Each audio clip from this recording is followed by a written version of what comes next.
소득혁명, 당신이 자산이 스스로 일하게 하라. 시간당 임금, 노동소득의 한계는 명확하다. 기존의 수익공식은 버려라. 일하지 않아도 돈이 흐르는 삶, 이제 자동소득을 설계할 때다. 진정한 부는 돈만이 아니다. 풍족한 돈 그리고 시간의 자유다. 현금 흐름의 규제, 브라이언은 바로 그것을 찾게 만든다. 이 소득혁명은 팀 페리스가 추천하고 로버트 기요사키가 또 추천하는 그런 책이에요. 그래서 브라이언 페이지가 지었습니다.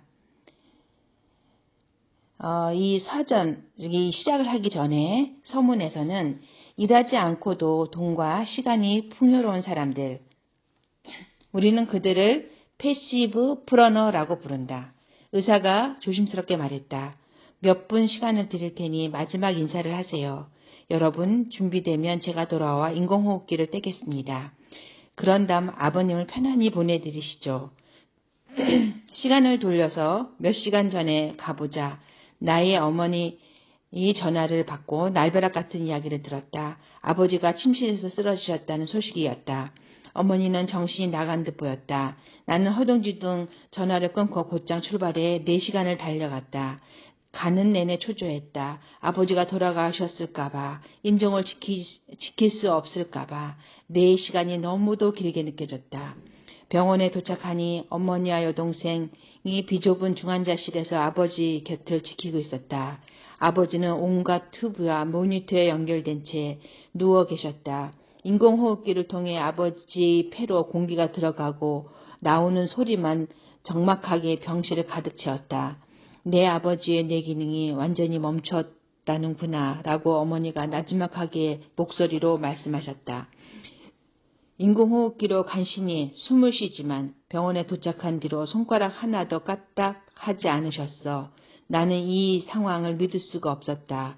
지금 내 앞에 누워있는 이 사람이 내 아버지일 리가 없어. 병상에 누운 채 눈앞에 있는 육신은 아버지의 몸이 맞았다. 그런데 정말 아버지가 저기에 계실까? 몇 달 전으로 시간을 거슬러 올라가 보자. 어느 날 아버지의 목과 양쪽 겨드랑이 주변에 혹이 몇 개 발견되었다. 아버지는 악성 흑색종 4개가 판정을 받았다. 사기라는 판정을 받았다. 으러지는 암세포가 복부 장기들로 전이되었다고 진단했다. 하지만 아버지가 얼마나 더 사실지는 의사들도 몰랐다. 정신을 잃어 병원으로 실려오기 며칠 전 아버지는 어머니에게 시간이 얼마 남지 않은 것 같다고 말하셨다. 아버지는 평소 과장해서 말하는 분이 아니었기에 아버지 그 말에 우리 가정 모두는 명치를 얻어맞은 기분이었다.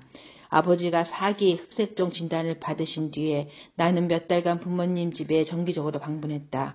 만날 때마다 아버지의 건강은 눈에 띄게 나빠졌고 몸은 점점 쇠약해졌다. 아버지가 집에서 요양하는 동안 우리 부자는 인생에 대해 많은 대화를 나누었다. 세상의 모든 아들이 아버지와 나누고 싶어 할 법한 부자지간의 대화였다. 지금 돌아보면 아버지와 이토록 의미 있는 시간을 보낼 수 있었던 것에 그저 감사할 따름이다. 그런데 어느 날 아버지가 약을 드시고 일찍 잠자리에 드신 후였다. 어머니는 내가 도착하기 전에 아버지가 했던 말씀을 들려주셨다. 전혀 뜻밖의 이야기였다. 내 아버지가 어제 많이 고통스러워하셨어. 지금껏 내 아버지의 눈물을 본 적이 없는데 어제는 완전히 무너지셨단다. 내 아버지가 뭐라고 했는지 아니? 아직은 이 세상을 떠날 준비가 안 됐다고. 인생을 살면서 하고 싶었던 일들 하나도 못했다고 하셨어. 나는 어머니의 이야기를 조용히 듣고 있었다. 내 아버지는 어릴 적 비행기에 흠뻑 빠져 비행기 조종사가 되고 싶었대. 하지만 할아버지가 결세반대하셨고 다시는 조종사가 되고 싶단 말을 입에도 올리지 말라고 하셨나 봐. 그래서 내 아버지는 조종사의 꿈을 완전히 포기하셨다는구나. 아버지의 그런 사연이 있는 줄은 꿈에도 몰랐다. 막연히 아버지는 원하는 모든 것을 다 해보셨겠거니 생각했다. 정작 아버지는 자신이 원하는 일을 하나도 하지 못했다고 생각하신 거였다. 그러면서도 우리에게는 그런 기색을 조금 더 내비치지 않으셨다. 아버지는 수십 년 동안 목사로 봉직하셨다. 아버지는 목회자의 길을 소명이라 여겼지만 그토록 오랜 세월 설교자로 살아온 끝에 탈진하고 말았다. 아버지의 다음 직업은 목회자와 삶과는 아주 거리가 멀었다. 케이블 회사 콜센터 직원이었다. 아버지는 뛰어난 텔레마케팅 능력으로 지역에서 늘 1, 2위의 실적을 다투었다. 고객들이 전화기 너머로 쏟아내는 막말과 언어폭력을 수없이 당하고도 여전히 미소를 지을 수 있는 자신을 아버지는 자랑스럽게 여겼다. 격분한 고객들은 아버지에게 악담을 퍼부었다. 어떤 사람은 게임 중에 인터넷 연결이 끊겼다며 전화에 대고 고래고래 소리를 지르며 애매한 아버지에게 분풀이를 했다. 그런 와중에도 아버지는 석 달치 요금이 연체되어 서비스가 중단되었다고 정중하게 설명하였다. 높은 실적과는 별개로 아버지는 콜센터 일을 끈질기도 싫어하셨다. 콜센터에서는 근무 시간 1분 1초가 기록되었다. 꾹 참다가 급하게 화장실에 달려가는 시간도 그랬다.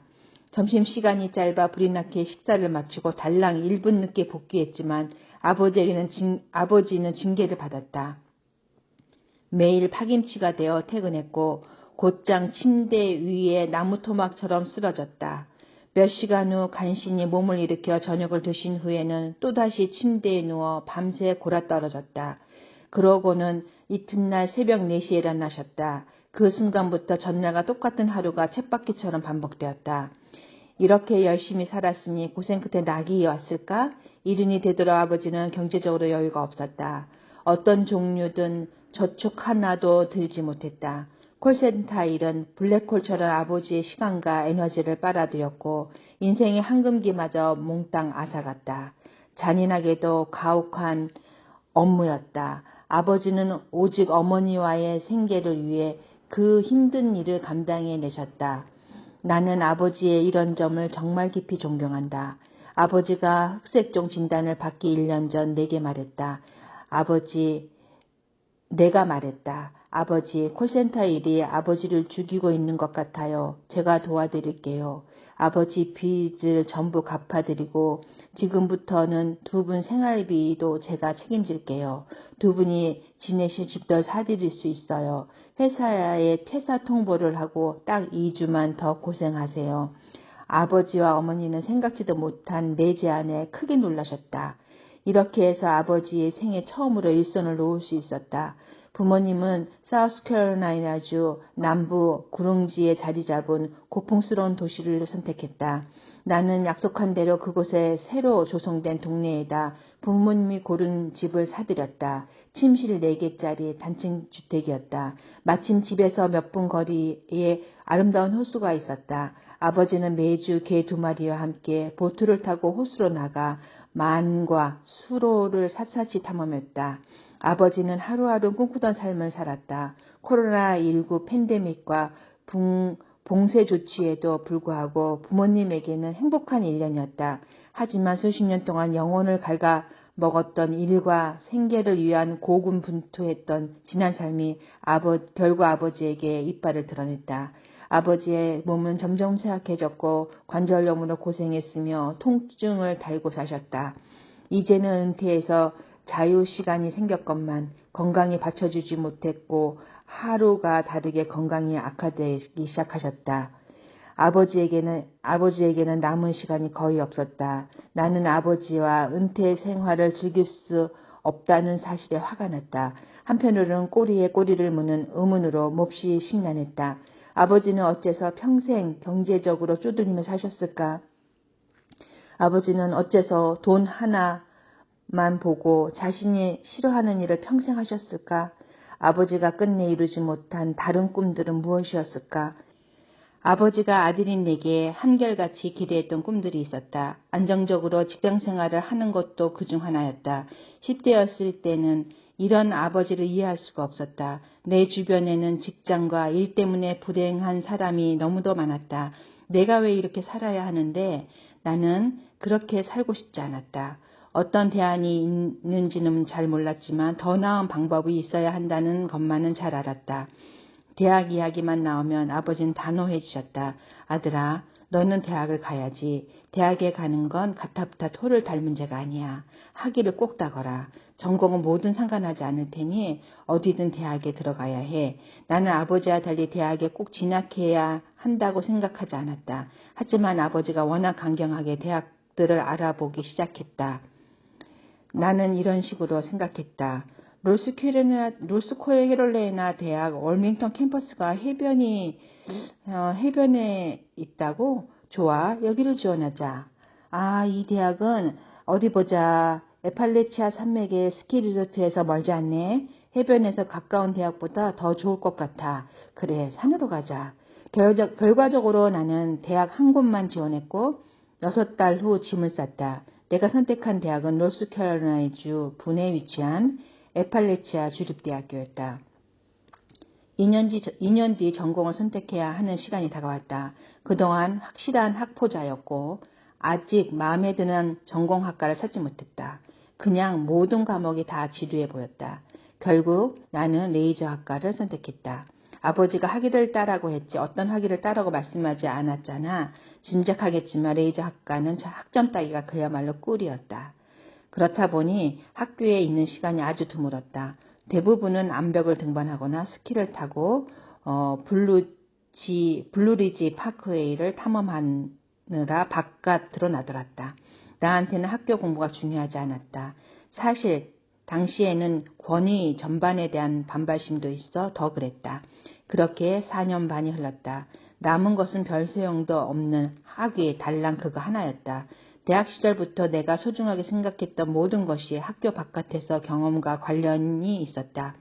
그리고 당시 내 삶의 많은 부분이 오늘날 내 삶의 철학을 형성했다. 이 철학에 힘입어 나는 대부분 사람이 경험하지 못하는 특별하고 남다른 인생을 살 수 있었다. 나는 극히 드문 경우를 제외하면 원하는 곳으로 여행 가고 원하는 방식으로 살며 원하는 것을 할 수 있었다.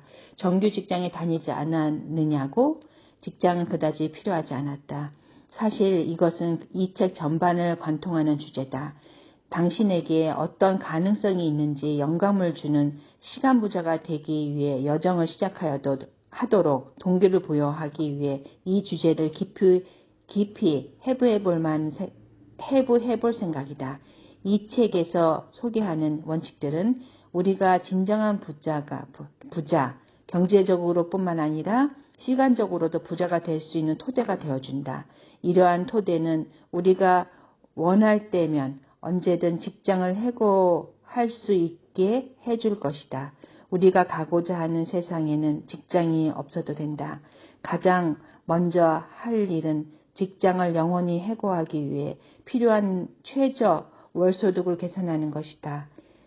그런 다음이 이 목표를 가능한 한 빨리 달성하기 위해 소유하거나 창조하거나 또는 통제할 수 있는 하나 이상의 자산에 집중해야 한다. 마지막으로 자동소득 자산을 수집하는 방법을 알아보자. 이러한 자산이 궁극적으로 우리를 일에서 해방시켜주는 황금알을 낳는 거위가 될 것이다. 이 책에는 실질적인 기술이 가득하다. 가령 최소한의 시간 투자로 최대한의 성과를 달성하는 법, 혹은 레이저 같은 집중력을 유지하는 방법 같은 것 등이다. 또한 각자 부자가 되면 자신만의 길을 찾을 때 길라잡이가 되는 거시적인 전략도 대대적으로 방출한다. 그리고 발상의 전환이 목표 달성에 어떤 도움이 될 수 있을지 알아보고 지수함수적 사고와 선형적 사고의 차이를 해부한다. 이뿐만 아니다. 자동 소득 수단의 캐리어를 비교하고 각자가 올바른 수단의 부를 선택할 수 있는 확실한 비법을 공개하며 경험과 전문성의 차이도 파헤친다. 이 여행의 마지막 정류장에서는 패시브 프러너들이 최종 목적을 달성하기 위해 사용하는 실질적이고 다양한 소득 창출 자산들을 만나볼 것이다. 당신이 예상하지 못한 자산이 많을 수 있으며 미리 놀랄 준비를 하시길. 이번 여행이 끝나면 당신의 언어가 달라질지도 모르겠다. 연장 근무, 시간당 수당, 월급, 직장, 연봉 같은 단어는 당신의 인생에서 사라질 것이다. 대신 부창출 수단, 자산, 자동소득, 현금 흐름, 계량적 시간 같은 단어나 아이디어가 입에 붙을 것이다. 대다수 사람처럼 생계를 위해 죽을 둥 살둥 일에 매여 사는 평범한 삶에서 탈출하자. 패시브 플러너로서 우리는 자동소득 자산에서 비롯되는 현금 흐름을 풍족하게 살 수 있다. 자, 준비되었는가? 모험이 가득한 패시브 플러너의 세상에 여행을 떠나자.